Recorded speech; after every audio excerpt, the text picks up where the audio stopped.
A new HBO documentary by Alex Gibney. He's the director of such films as Mea Maxima Culpa and The Armstrong Lie. Well, his new documentary has been getting a lot of attention stateside. It's called Going Clear, and it puts the Church of Scientology very much under a new spotlight.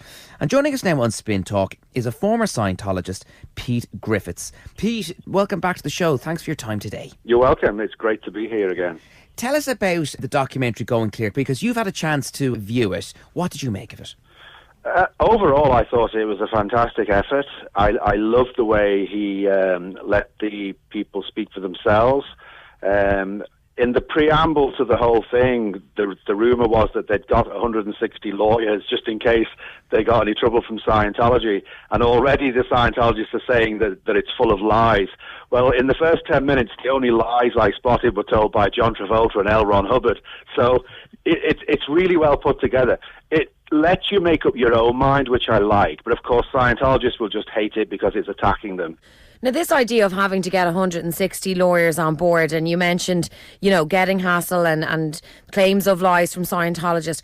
Why is that? Like, what's gone before that, Scientologists don't approve of these documentaries? Well, okay, it initially goes back to L. Ron Hubbard himself and his policy of attack, never defend. So if anyone is critical of Scientology, they get attacked. There is no other way to go about it, because Scientology is all based on L. Ron Hubbard's policies. And that's exactly what happens, and that's exactly what they expected to happen. You attack. They never defend their own position. So even though the attack might be that you're lying, they won't defend that. They'll attack Alex Gibney, as they've already done, and Lawrence Wright, who wrote the book. I mean, he's a Pulitzer Prize winner, but they attack that. They attack all the people who appear in the documentary. It's just typical Scientology policy. They call it dead agenting. Pete, as a matter of interest, what's that, dead agenting? It comes from a military term. It's like if you've got an agent, you just discredit them, basically. Okay. You expose things from the past. And if you are an ex-Scientologist, as was actually said in the documentary, you may well have revealed things confidentially in private sessions. They will actually use that against you. The exact quote is, if attacked on some vulnerable point by anyone or anything or any organization, always find or manufacture enough threat against them to cause them to sue for peace. And that comes from L. Ron Hubbard himself. So that's what they're doing. Oh, that's quite forceful language there. You kind of feel very much on the back foot when you hear something like that. Well, absolutely. It means that if you go after them, they will come after you.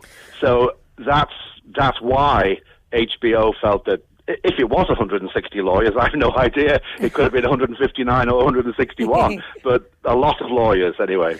So how did Alex Gibney get to chat to some former members then? And then if they are under this kind of threat, why did they, tell their story? And how did you get these revelations? I don't think it can be overstated that people who speak out against Scientology are very, very brave people. Because don't forget, this thing's been going on for over 60 years. And certainly for most of that time, people speaking out have been alone, isolated. Now that's all changed. The whole climate has changed. People are no longer afraid. There are networks of people supporting each other. And it's like, let's say, for example, the number 2 and 3 in the organization some years ago were Marty Rathbun and Mike Rinder, who both appear in the documentary. So if you were able to contact one of those, they would be able to put you in contact with a lot of other people who were unafraid to speak out and reveal the frauds and abuses of Scientology. So that's what happens there. Pete, the two big poster boys for Scientology are Tom Cruise and John Travolta, because like that, we know they're A-listers and what have you. And look, they're never going to say anything bad or discredit Scientology. When it comes to putting, say, the likes of Tom Cruise under the microscope, how much does Alex Gibney documentary delve? Does he kind of skim the surface, or does he really throw up new information in regard to Cruise? Oh, he throws up new information. He practically says that they're being held there because, blackmail isn't too strong a word. It's like if I've got something on you and I threaten to reveal it, if you speak out, then, that's what they're doing. They definitely say they've got stuff on Travolta, and they even say they've got stuff on Tom Cruise. The leader of Scientology apparently listened in to Tom Cruise's private counselling sessions and laughed and joked about them. So, yeah. Wow.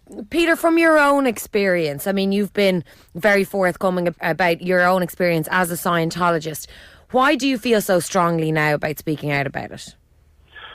Oh, that's a great question. I feel strongly about it because actually it's happened to me, what we've been talking about. I had a problem with a Scientologist defaming me, allegedly. So I decided to take them to court, and the end result of that is that they've taken me to court, charging me with something that is completely dreamed up. It didn't happen, but that's what they do. They just want to cause me as much trouble as possible. Now, I wouldn't be using that as a reason for exposing them. My reasons for exposing them are quite simple. They're a fraudulent, abusive organization, and on that basis, I don't believe that they should be allowed. Whether you'd ban them or not, I don't know. The Interior Minister of the German state of Hamburg said that he felt that they were an extremist group and they should be banned. Pete, just looking back on your involvement with Scientology, what drew you to the church in the first place? Were you in a vulnerable position at the time, or were you looking for new direction? Were you seeking some sort of godly-like figure in your life? Actually, no. I mean, I was very much like a lot of people. I felt that I could improve, and they convinced me that they had the means to help me to improve. L. Ron Hubbard actually says it himself in the documentary. They're not really interested in people with mental problems because somebody else can have them. They're not interested in that. They want the able to become more able, which I find quite hilarious, really, because that's like saying, let's get the healthy to be more healthy. It doesn't really make any sense. If you're able, you're able. Mm-hmm. Can you be more able? Well, I thought you could, and that's how I got suckered in. Peter, always fascinating speaking to you. Thank you so much. That's Peter Griffiths, and of course we're talking about Going Clear, Scientology and the Prison of Belief, a brand new HBO documentary. Thanks, Pete. Thank you.